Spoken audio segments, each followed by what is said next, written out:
Hi friends, எல்லோரும் எப்படிங்க? இன்றைக்கி நம்ம பார்க்க போகிற வீடியோ வந்து ஹெச்பி மானிட்டரை பற்றி பார்க்க போகிறோம். பாருங்கள், இதுதான் மாடல் நம்பர் நான் தான் கொடுத்துருக்கேன். பாருங்கள், இந்த ஹெச்பி மானிட்டரை பற்றி தான் நம்ம இன்றைக்கி எக்ஸ்பிளைன் பண்ண போகிறோம். வாங்க வீடியோ போகலாம். வீடியோ போகிறதுக்கு முன்னாடி என்னுடைய யூடியூப் சேனலில் நீங்கள் இன்னும் சப்ஸ்கிரைப் பண்ணலன்னா சப்ஸ்கிரைப் பண்ணிக்கோங்க. அப்படியே பெல் ஐக்கனையும் கிளிக் பண்ணிக்கோங்க. அடுத்தடுத்த லேட்டஸ்டான வீடியோ உங்களுக்கு வந்துட்டே இருக்கும். பாருங்கள் ஃப்ரெண்ட்ஸ், இது ஒர்க் ஆகிற ஹெச்பி மானிட்டர். ஓகே, இதை பற்றி தான் நம்ம பார்க்க போகிறோம். இதுக்கு முன்னாடி, அதாவது இந்த வீடியோக்கு முன்னாடி நான் ஒரு வீடியோ போட்டிருக்கேன். அதாவது இதை எப்போ போட்டிருக்கேன்னு எனக்கு தெரியல சரியா. இதில் பவர் கார்டை பற்றி நான் போட்டிருக்கேன். இதில் பவர் போர்டு எப்படி செக் பண்ணுறங்கிறதெல்லாம் நான் போட்டிருக்கேன். இதை ஏற்கனவே நான் ஓப்பன் பண்ணிட்டேன். பாருங்கள் ஃப்ரெண்ட்ஸ், இது ஏற்கனவே நான் ஓப்பன் பண்ணி வச்சுருக்கேன். அதாவது இதுதான் இதில் பவர் சப்ளை. இது chip board, mother board. Okay, இது பார்த்தீங்கன்னு இதில் பேனல் ஃப்ரண்டில் இருக்கிற கீபோர்டு. ஓகே, இன்றைக்கி நம்ம எக்ஸ்பிளைன் பண்ண போகிறது இந்த சிப் போர்டை பற்றி. சிப்பில் எங்கெங்கே வோல்டேஜ் வரும், இதை எப்படி நம்ம ஐடென்டி பண்ணுறோங்கிறத நம்ம இந்த வீடியோவில் நம்ம பார்க்க போகிறோம். இதுக்கு முன்னாடிய வீடியோவில் நம்ம எப்படின்னு சொன்னால் இந்த போர்டில் பவர் செக்ஷனுக்குரிய எங்கெங்கே வோல்டேஜ் எப்படி ஒர்க் ஆகுங்கிறத நான் எக்ஸ்பிளைன் பண்ணியிருக்கேன். அதோட இதில் கொடுத்துருக்கேன், டயக்ராமும் கொடுத்துருக்கேன்னு நினைக்கிறேன். இதில் அதாவது ஐசிஎல் டயக்ராமில் எப்படி நம்ம இன்டர்நெட்லேருந்து எடுக்கிறோங்கிறதெல்லாம் நான் சொல்லியிருக்கேன். இப்போ நம்ம இதில் பார்க்க போகிறது, இதில் எங்கெங்கே வோல்டேஜ் வரும், இதை எப்படி நம்ம பார்க்குறது. அதாவது இது இதில் டயக்ராமை வச்சு தான் நம்ம பார்க்க போகிறோம். இது ஐசிஎல் டயக்ராமெல்லாம் நான் எடுத்திருக்கேன் இந்த ஐசிஎல்லில். ஆனால் இந்த ஐசிஎல் டயக்ராம் எனக்கு கிடைக்கல. நான் இன்டர்நெட்டில் சர்ச் பண்ணேன், கிடைக்கல. ஆனால் நான் ஃபைன் பண்ணியிருக்கேன் எங்கெங்கே வோல்டேஜ் வருங்கிறத நீங்கள் பார்க்குறங்கிறத நான் ஐடியா கொடுக்குறேன். ஓகே ஃப்ரெண்ட்ஸ், இப்போ பாருங்கள் ஃப்ரெண்ட்ஸ், நான் இதில் பவரை கொடுத்துருக்கேன். கேபிளை நான் கனெக்ட் பண்ணிட்டேன். பவர் இங்கே வந்திருக்கு. பாருங்கள், எல்இடி ஒர்க் ஆகுது. இங்கேயும் பேக்லைட் ஒர்க் ஆகுது. உங்களுக்கு பார்த்தா விளங்கும். இப்போ நான் இந்த பேக்லைட் ஒர்க் ஆகுது. இதில் எல்இடியை, அதாவது மானிட்டர் ஆன் ஆகிட்டான்ட்டு நான் இப்போ காட்ட போகிறேன். பாருங்கள், இதில் பாருங்கள் டிஸ்பிளே வந்துட்டு நான் சிக்னல்ண்டு உங்களுக்கு பார்த்தாலே விளங்குது. ஓகே, நான் இதை கலட்டி வச்சிருக்கிற காரணத்தால் நான் கூடுதலாக பிரட்ட முடியாது. ஓகே, இதில் பார்த்தீங்கன்னு சொன்னால் எல்இடி ஒர்க் ஆகுது, ப்ளூ கலர். இந்த பார்த்தீங்கன்னு சொன்னால் அதாவது இது பெனல் வோல்டேஜுக்குரியது. இதுக்குரிய பேக்லைட் வோல்டேஜ். ஓகே, மற்ற இதை பார்த்தீங்கன்னு சொன்னால் இது ரிப்பன், எல்இடிஎஸ் ரிப்பன் கேபிள். இதில் பார்த்தீங்கன்னு சொன்னால் பாருங்கள், இதில் டிஸ்பிளே நம்பர், அதாவது இதில் பெனல் நம்பர். இதை நீங்கள் இன்டர்நெட்டில் டைப் பண்ணிங்கன்னு சொன்னால் இதில் எத்தனை வோல்டேஜில் ஒர்க் ஆகுது இருக்கும். இதில் பார்த்தீங்கன்னா லாஸ்ட்டாக 5 இருக்குது. இந்த 5 வோல்டேஜ் தான், இது 5 வோல்டேஜ் பெனல் தான். நான் இதில் டீட்டெயில்ஸ் கொடுப்பேன் டிஸ்பிளேயில். பாருங்கள். ஓகே, நான் இப்போ செக் பண்ண போகிறேன். ஃபஸ்ட்டு நான் என்னுடைய மொபைலை ட்ரைபாடில் நிப்பாட்ட போகிறேன். ஓகே ஃப்ரெண்ட்ஸ், நான் வோல்டேஜ் செக் பண்ண போகிறோம். பாருங்கள் ஃப்ரெண்ட்ஸ், நான் வீடியோ ஸ்டார்ட் பண்ணுறதுக்கு முன்னாடி உங்களுக்கு ரிக்வெஸ்ட் பண்ணுறேன். அதாவது நீங்கள் இந்த வீடியோ பார்க்க விரும்பினால் கண்டினியூவாக பாருங்கள். என்ன சொன்னால் சுற்றி பார்த்தீங்கன்னு சொன்னால் உங்களுக்கு ஈஸியாக அண்டர்ஸ்டாண்ட் பண்ண முடியாமல் போய்விடும். அதன் காரணமாக நீங்கள் கண்டினியூவாக பார்த்துக்கோங்க. இதில் பவர் சப்ளைலேருந்து எத்தனை வோல்டேஜ் வருதுங்கிறத நான் நார்மலாக உங்களுக்கு காட்ட போகிறேன். ஏன்னு சொன்னால் நான் இதுக்கு முதல்ல வீடியோவில் நான் காட்டியிருக்கேன் எத்தனை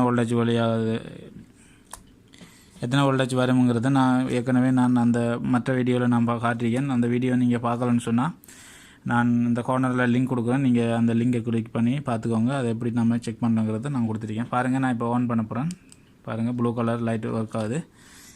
இப்போ நான் உங்களுக்கு ஃபஸ்ட்டு எங்கள் பவர் சப்ளைலேருந்து எத்தனை வோல்டேஜ் வருதுங்கிறத நான் இப்போ செக் பண்ணி காட்டுறேன். பாருங்கள், மைனஸ் வச்சுட்டேன். இது நான் அதாவது இது ஒரு பின்னை நான் இதில் கட்டியிருக்கேன். ஏன்னு சொன்னால் இதில் டச் ஆகாமல் இருக்கிறதுக்கு. இதில் பாருங்கள் 5 வோல்டேஜ் வருது. மற்றதும் 5 வோல்டேஜ் தான் வருது. மற்றது சிக்னல் வோல்டேஜ். ஓகே, 3 வோல்டேஜ் வரும். பாருங்கள். ஓகே ஃப்ரெண்ட்ஸ், இப்போ நான் செக் பண்ண போகிறேன். இந்த ஃபஸ்ட்டு இதுக்கு பாருங்கள், இதில் 2 ரெகுலேட்டர் கொடுத்துருக்கு. இதில் பார்த்தீங்கன்னு சொன்னால் உங்களுக்கு விளங்குது. இதில் ரெகுலேட்டருக்கு எத்தனை வோல்டேஜ் வருதுன்னு பாருங்கள். இதில் ஸ்டாண்ட் பை ஆகும் குயிக்காக. பாருங்கள், இதில் 5 வோல்டேஜ் வருது. இதை பார்த்தீங்கன்னு சொன்னால் 3.2 வோல்டேஜ். ஓகே, இது சென்டர் பின் 3.2 வோல்டேஜ். இதில் பார்த்தீங்கன்னு சொன்னால் எத்தனை வோல்டேஜ் அவுட் ஆகுது? 1.7 வோல்டேஜ், 8 வோல்டேஜ், 1.8 வோல்டேஜ். பாருங்கள், இதில் 5 வோல்டேஜ், அரௌண்ட் 5 வோல்டேஜ் வந்திருக்கு. பெனல் ஒர்க் ஆகிட்டு 4.2 வோல்டேஜ். இப்போ பெனல் ஸ்டாண்ட் பை ஆகிட்டு திரும்ப நான் ஆன் பண்ண போகிறேன். பாருங்கள், ஸ்டாண்ட் பை ஆகிட்டு அது மானிட்டர் என்ன பண்ணணும்னு சொன்னால் டைமிங் எல்லாம் ஆஃப் ஆகும். சிஸ்டம் அப்படியே ப்ரொசஸர் ஆஃப் ஆக்கிவிடும். ஓகே, இதில் பாருங்கள் இதில் எத்தனை வோல்டேஜ் 4.2 வோல்டேஜ் அவுட் ஆகுது. ஓகே ஃப்ரெண்ட்ஸ், இப்போ நம்ம செக் பண்ண போகிறோம் பெனலில் எல்விடிஎஸ் கேபிளில் எத்தனை வோல்டேஜ் வழியாகுங்கிறது நம்ம இப்போ செக் பண்ணி பார்க்க போகிறோம். பாருங்கள், இந்த வோல்டேஜ் எல்லாம் 1.3 பாருங்கள், 1.3 இதெல்லாம் இந்த ப்ரொசஸர் ஐசியிலேருந்து வெளியாகிற வோல்டேஜ் தான். இது இந்த மாதிரி வோல்டேஜ் வெளியாகலன்னு சொன்னால் இதில் மெயின் வோல்டேஜ் எப்படி வரும்னு சொன்னால் நீங்கள் எப்படி பார்க்கணும்னு சொன்னால் இங்கே பாருங்கள், இதில் கெப்பாசிட்டர் பக்கத்தில் பாருங்கள்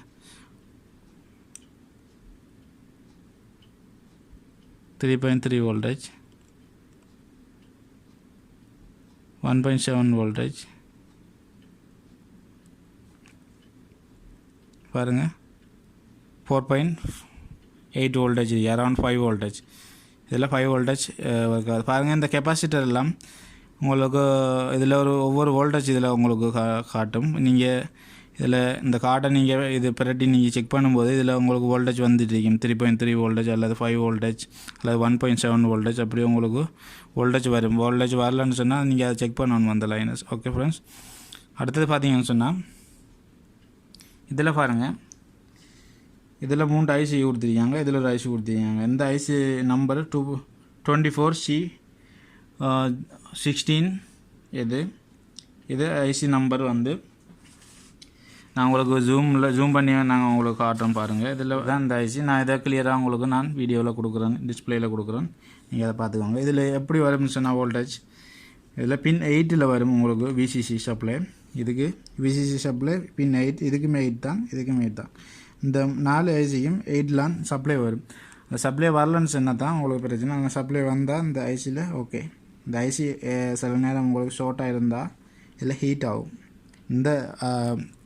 இந்த ப்ரொசஸர் தான் இந்த ப்ரொசஸர், அதாவது இது டிஸ்பிளே ஓன் ஆகாமலுக்கு ப்ரொசஸர் ஓவர் ஹீட்டாக இருந்தால் இதில் ப்ரொசஸர் ஷார்ட் ஆகிக்கும், இல்லை வேறு காம்பனண்ட் ஷார்ட் ஆகிக்கலாம். நீங்கள் இதில் பார்த்தீங்கன்னு சொன்னாலும் இதில் எப்படின்னு சொன்னால் இதில் ஹீட் ஆகும்னு சொன்னால் இதில் ஓவர் ஹீட், நார்மலாக ஹீட் ஆகிறது நோ ப்ராப்ளம். ஓவர் ஹீட் ஆகும்னு சொன்னால் இதில் ஃபோல்டு இருக்கும். நீங்கள் அதை பார்த்து தெரிஞ்சுக்கொள்ளுங்க. மற்றது நான் உங்களுக்கு எக்ஸ்பிளைன் பண்ணியிருக்கேன்னு தெரியல. இதில் பார்த்தீங்கன்னு சொன்னால் கெப்பாசிட்டரில் மேல் பகுதியில் இந்த மாதிரி ஊதின மாதிரி இருக்கும். இந்த சைடில் இந்த ஊதி வெடித்த மாதிரியெல்லாம் இதில் வரும். அதெல்லாம் நீங்கள் பார்த்து அது ஃபோல்டாக இருக்கும். அது ஷார்ட்டாக இருந்தால் இந்த மாதிரி ஊதி வரும்.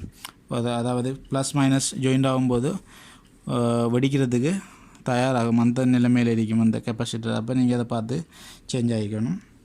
மெயினாக நீங்கள் பவர் செக்ஷனில் பார்த்தீங்கன்னு சொன்னால் ஷார்ட் கண்டிஷன், ஸ்டாண்ட் பை அந்த மாதிரி இப்போ ப்ராப்ளம் வந்தீங்கன்னு சொன்னால் பாருங்கள் இதில் இருக்கும். ஷார்ட்டாக இருந்தால் அல்லது இங்கே இந்த சிப் கெப்பாசிட்டர் இருக்குது. இங்கே பாருங்கள் இதில் இந்த மாதிரி இருக்குது. இதுகள்லாம் நீங்கள் பார்த்தீங்கன்னு சொன்னால் இதில் இது ஷார்ட்டாக அதிகமாக நமக்கு விளங்காது. ஃபஸ்ட்டு நம்ம அதை செக் பண்ணணும் மீட்டர் மூலம். அதாவது ஷார்ட் கண்டிஷன் பாருங்கள், இதில் டயோட்டை போட்டு டயோட்டில் நீங்கள் இந்த இதில் வச்சு நீங்கள் செக் பண்ணணும், அல்லது இதில் வச்சு இந்த சவுண்டில் வச்சு செக் பண்ணாலும் உங்களுக்கு ஈஸியாக வழங்கும். ஓகே, அதை செக் பண்ணி பார்த்துக்கணும். இதில் பார்த்தீங்கன்னு சொன்னால் இதில் வோல்டேஜ் எப்படி செக் பண்ணணும்னு சொன்னால் இதில் பாருங்கள், இதில் நம்பர்லேருந்து 8வது பின்ன பாருங்கள், இது ஃபஸ்ட்டு நம்பர். இது இந்த பாருங்கள் இதில் ஒரு டாட் இருக்கும். இந்த ஐசியில் டாட் இருக்கும் பாருங்கள், ஒரு புள்ளி ஒன்று இருக்கும்போது அதுதான் ஃபஸ்ட்டு நம்பர். அதிலேருந்து இதில் 4 இருக்குது, இதிலேருந்து இங்கே 5, இதில் 6, 7, 8, 8வது நம்பரில் பாருங்கள் வோல்டேஜ் வரும் 3.2 வோல்டேஜ். இது ஃபங்க்ஷன் ஆகுது 3.2 வோல்டேஜில் ஃபங்க்ஷன் ஆகுது. இந்த ஐசி மட்டும் இது 3.2ல் இதில் பார்த்தீங்கன்னு சொன்னால் 4.2 அந்த மாதிரி வோல்டேஜில் ஒர்க் ஆகுது பாருங்கள். அதே போல் இது 24C0102 இது 24C02 இதுவும் பாருங்கள், இதையும் அதே வோல்டேஜில் ஒர்க் ஆகும் 4.6. ஓகே, இப்படி ஒர்க் ஆகும். இதில் நம்ம அடுத்தது பார்க்க போகிறோம் ப்ரொசஸரில் எப்படி வோல்டேஜ் செக் பண்ணி பார்க்குறோன்னு சொன்னால் இதில் பாருங்கள், ஃபஸ்ட்டு பின்ன பாருங்கள், நான் உங்களுக்கு செக் பண்ணி காட்டுறேன். இது ஒரு 3.2 வோல்டேஜ் அண்ட் 1.7 வோல்டேஜில் ஒர்க் ஆகிறது தான். இதில் மெயின் வோல்டேஜ் எல்லாம் விசிசி கனெக்ஷன் இது இங்கே வரும். இதில் பாருங்கள் ப்ளஸ் ஃபஸ்ட்டு செக் பண்ண பாருங்கள் 5 வோல்டேஜ் ஒன்று இருக்குது. அடுத்தது பாருங்கள், நான் அடுத்த பின்னு நான் செக் பண்ணியிருக்கேன் 8 நம்பரில்.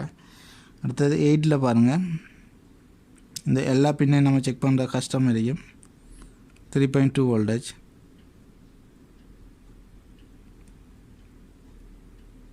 பாருங்கள் ஃப்ரெண்ட்ஸ். அடுத்தது பார்த்தீங்கன்னு சொன்னால் 14 பாருங்கள்.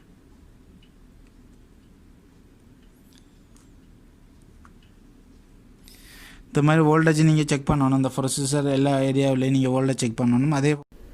அது மாத்திரமல்ல ஃப்ரெண்ட்ஸ், நீங்கள் ஒரு ஐசிஸை நீங்கள் செக் பண்ணும்போது ஒஸ்லோஸ்கோப் மூலம் நீங்கள் ஹெர்ட்ஸும் செக் பண்ண வேண்டியிருக்கும். அது நீங்கள் அதில் ஐசியுடைய டயக்ராமை எடுத்து தான் நீங்கள் செய்ய வேண்டியிருக்கும். அது உண்மையாக ஃபங்க்ஷன் ஆகுதா இல்லையாங்கிறது அந்த ஹெர்ட்ஸ் மூலம் தான் நம்ம அறிந்து கொள்ள முடியும். ஆனால் நம்ம பேசிக்காக நம்ம இப்போ ஐசி ஃபங்க்ஷன் ஆகிறதுக்கான வோல்டேஜ் கிடைக்குதாங்கிறத நம்ம ஒரு டயக்ராமை வச்சு நம்ம ஒரு மல்டிமீட்டர் மூலம் கண்டுகொள்ள முடியும். அவ்வளோதான் நம்ம பார்க்க முடியும்.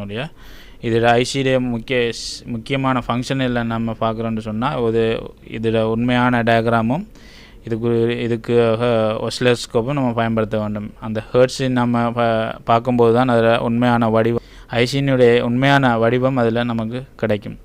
ஓகே ஃப்ரெண்ட்ஸ், எந்தெந்த சிக்னல் எங்கெங்கே போகுது, எங்கெங்கே வருது, இது அவுட் ஆகலையாங்கிறது எல்லாம் நம்ம அந்த ஒஸ்லோஸ்கோப் மூலம் தான் நம்ம அறிந்து கொள்ள முடியும். அதே போல் தான் இதில் பார்த்தீங்கன்னு சொன்னால் ப்ரொசஸர்லேருந்து தான் உங்களுக்கு இந்த எல்இடிஎஸ் கனெக்டருக்கு உங்களுக்கு வோல்டேஜ் கிடைக்கும். அந்த வோல்டேஜ் எல்லாம் இதில் நீங்கள் பார்த்தீங்கன்னு சொன்னால் 1.2 1.3 அந்த மாதிரி உங்களுக்கு கிடைக்கும். பாருங்கள் 1 வோல்டேஜ் பாருங்கள். இந்த மாதிரி வோல்டேஜ் கிடைக்கலன்னு சொன்னால் உங்களோட டிஸ்பிளே ஒர்க் ஆகாது. பாருங்கள் 1 வோல்டேஜ் கூட வந்துருக்கு. 1 voltage 1.3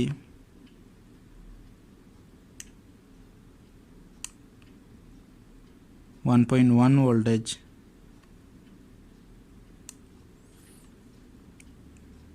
பாருங்க 3.3 voltage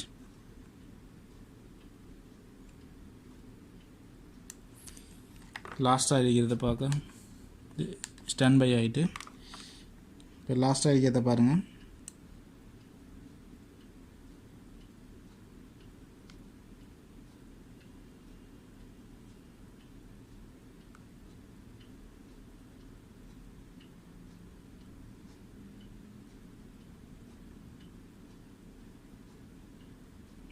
$4.95 voltage அரவுண்ட். ஓகே, இப்போ நான் அடுத்து செக் பண்ணி காட்ட போகிறேன் உங்களுக்கு. எலக்ட்ரோலைட் கெப்பாசிட்டரை பற்றி நான் செக் பண்ணி காட்ட போகிறேன். பாருங்கள், இதில் என்ன சொன்னால் இது இப்போ ஒர்க் ஆகுது. இதில் பாருங்கள் மீட்டர். ஓகே, இதில் ப்ளஸ் போட்டதில் பாருங்கள் 1.7 வோல்டேஜ் வருது. இது ப்ரொசஸருக்கு பக்கத்தில் இருக்கிறது. இதில் கிறிஸ்டலுக்கும் வோல்டேஜ் வரும். மற்ற ஏரியாவில் எல்லாம் பாருங்கள் இந்த கெப்பாசிட்டர் இருக்கிற இடங்களுக்கு உங்களுக்கு வோல்டேஜ் கன்ஃபார்மாக வரும். அப்படி வரலன்னு சொன்னால் நீங்கள் வோல்டேஜை செக் பண்ணணும். எங்கே ஷார்ட் அடிக்கி இல்லை எங்கே இது பற்றி லைன் விட்டுறீங்கிறத நீங்கள் செக் பண்ணி பார்க்கணும். மெயினான விடயங்கள் இதுதான்.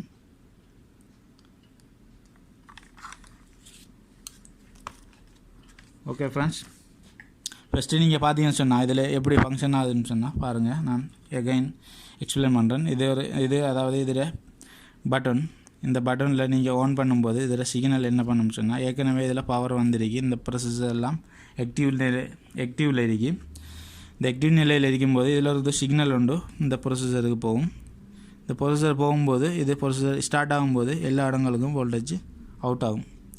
மெயினாக இந்த எல்இடிஎஸ் கனெக்டருக்கு இந்த ப்ரொசஸர்லேருந்து இந்த கனெக்டருக்கு வோல்டேஜ் அவுட் பண்ணும்போது தான் இந்த டிஸ்பிளேலாம் ஒர்க் ஆகும். அதே டைமில் பாருங்கள், இதில் இந்த